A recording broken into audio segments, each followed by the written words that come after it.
খাদ্য জনসম্ভরণ ও ক্রেতা স্বার্থ বিষয়ক দপ্তর ও সদর মহকুমা প্রশাসনের উদ্যোগে ভোক্তা সচেতনতামূলক আলোচনা চক্র ও ওপেন কুইজ প্রতিযোগিতা অনুষ্ঠিত হয়। আজ আগরতলার রবীন্দ্র শতবার্ষিকী ভবনের সূচনা করেন খাদ্য জনসম্ভরণ মন্ত্রী সুশান্ত চৌধুরী। তিনি ভোক্তাদের নিজেদের অধিকার সম্পর্কে সচেতন হওয়ার আহ্বান জানান। পাশাপাশি ভোক্তাদের বিভিন্ন অধিকার নিয়ে তিনি বিস্তারিত আলোচনা করেন। অনুষ্ঠানে কুইজ প্রতিযোগিতায় বিজয়ীদের পুরস্কৃত করা হয়।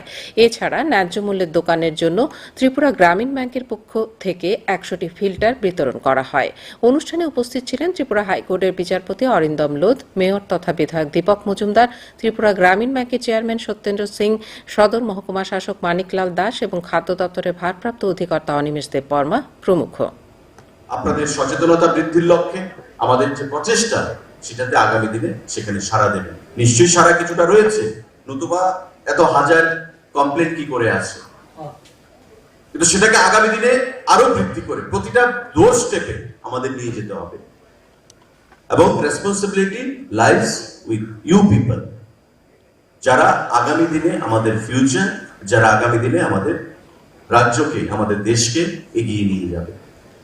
কারণ একটা দেশের, একটা রাজ্যের সব থেকে বড় রিসোর্স হচ্ছে হিউম্যান রিসোর্স, মানব সম্পদ। এবং মানব সম্পদ যদি সঠিকভাবে সচেতন না হয়, তারা যদি তাদের দাবি অধিকার সম্পর্কে সচেতন না হয়, তবে যে কেউ এসে তাকে বোকা বানিয়ে দিয়ে যাবে। স্মার্ট হতে হবে। আমার দাবি সম্পর্কে, সচেতনতা সম্পর্কে আমাকে স্মার্ট হতে হবে।